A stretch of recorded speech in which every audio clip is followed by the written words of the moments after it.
Bharatiya Janata party और शिवसेना महायुति के प्रभाग क्रमांक 29 के आधिकारिक उम्मीदवारों के समर्थन में मंगलवार को वार्ड में भव्य पदयात्रा का आयोजन किया गया। इस रैली में अजय बोडारे, लीला हाथीबेड़, योगेश मडावी तथा ज्योति देवघरे ने उत्साहपूर्वक भाग लिया। बड़ी संख्या में नागरिकों ने कमल चुनाव चिन्ह के प्रति समर्थन व्यक्त किया। रैली में दक्षिण नागपुर के विधायक मोहन मते भी शामिल हुए। मीडिया से बातचीत में उन्होंने कहा कि प्रभाग के सर्वांगीण विकास के लिए महायुति प्रतिबद्ध है। वही मोहन मते ने कैमरा पर प्रतिक्रिया देते हुए कहा कि प्रभाग के सर्वांगीण विकास के लिए हम कटिबद्ध है।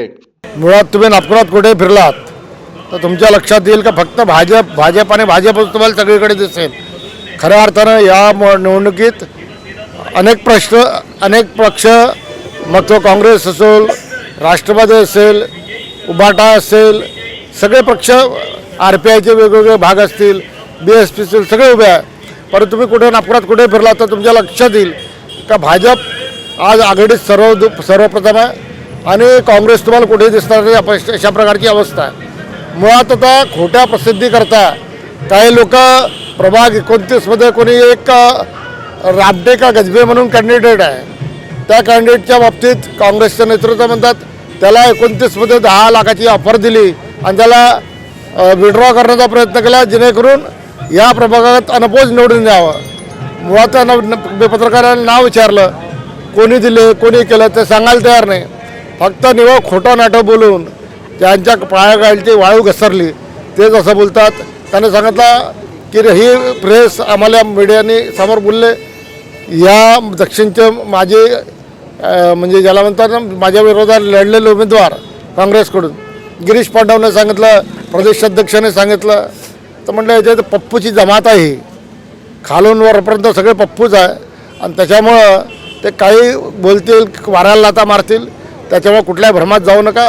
या प्रभागातले चारही उमेदवार 1000% भारतीय जनता पार्टी जिंकेल आणि कोणाला आमिष देण्याचा प्रश्नच नाही, कारण आम्ही काही भ्रष्टाचार करून आम्ही काही मोठे झालेले लोक नाही, तर कर्मानं कर्तृत्वानं लोकांची कामं करून सगळे लोकांना उमेदवार करून इथे परिवाराद्वारा विषय नाही।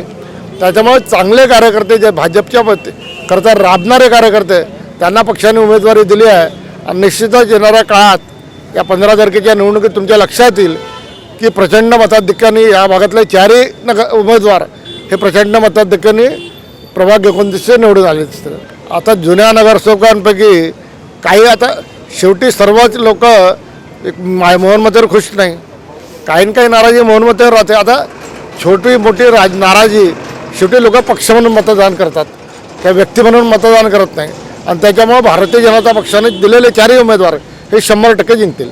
आमच्या एरियामध्ये सध्या काही रस्ते जे फुटलेले आहेत ते बनवायचे आहे, पुन्हा गडर लाईन चालूच आहे, उर्वरित जे कामं वाचले नाल्याच्या भिंती, पोरा नदीची भिंत बनवायची आहे, पुन्हा जो एक आमच्या थोटे कॉलेजपासून नाला आलेला आहे त्या नाल्याच्या भिंत आणि एक टेकअप सिटीच्या मागे नाला आहे त्या नाल्याच्या भिंती आणि उर्वरित जे आहे जसे छोटे गार्डन ओपन पेस सोडलेले आहेत त्या ठिकाणी गार्डनची समस्या ते पण करायची आहे। आता नाही, आता गडर लाईनचं काम तर कंटिन्यू चालूच आहे, थांबलेलं काम नाही आहे। मला वाटते ह्या 6 ते 7 महिन्यामध्ये कम्प्लीट होऊन जाईल काम माझ्या मध्ये तरी। काही STP प्लांट बनले रेडी झाला, चालू पण आहे STP। आता रोडचं पण काम बाकी आहे तुमच्या परिसरामध्ये? रोडचं तर म्हणजे 90% रोडचे काम झाले आहे, 90% म्हणतो मी। आता जे गडर लाईन मध्ये फोडण्यात आलेले आहे ते पण रिपेरिंग सोबत चालूच आहे। प्रतिसाद तर खूप सुंदर आहे, असं काहीच नाही का लोक असे म्हणणारे बी नाही मिळून राहिले का नाही आम्ही इकडे का तिकडे, आमचं बस एकच म्हणणं आहे का आमचा कमळ आहे विषय खतम। मी ज्योती अरविंद देवघरे, प्रभाग 29 मधून मला पक्षाने माझ्यावर विश्वास ठेवून मला उमेदवारी देण्यात आलेली आहे।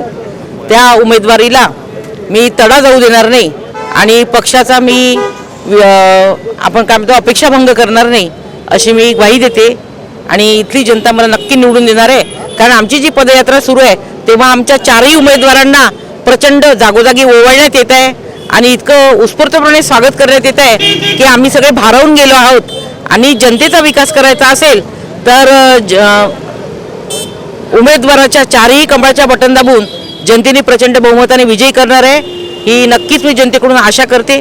जनतेचा अपेक्षाभंग होणार नाही मी अशी आशा बाळगते। निवडून आल्यानंतर दादा आता ते अमृत योजनेअंतर्गत गडर लाईन टाकण्यात येईल, कारण अगोदरच्या ज्या जुन्या गडर लाईन आहे त्यातून नाही म्हटलं तरी त्या चिनी मातीच्या पाईपलाईन आहेत. त्यातून आता लोकसंख्या वाढल्यामुळे त्याच्यातून त्या लीक होऊन थोडं थोडं पाणी विहिरीला लागलेलं आहे. हे बरोबर नाही आहे. पण त्यासाठी आम्ही अमृत योजनेअंतर्गत पाईपलाईन टाकण्यात येईल, गटर लाईन पाईप टाकण्यात येईल. आणि जे गार्डन आहे तिथे पाण्याची व्यवस्था नाही आहे, गार्डन सुकले आहेत.